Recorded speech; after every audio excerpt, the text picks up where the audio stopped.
पे मोहन दिल दीवाना हो गया।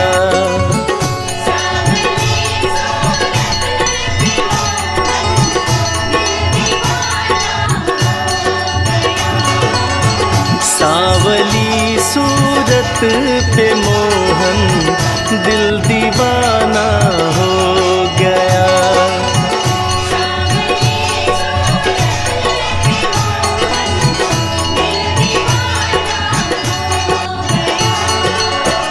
दिल दीवाना हो गया, मेरा दिल दीवाना हो गया।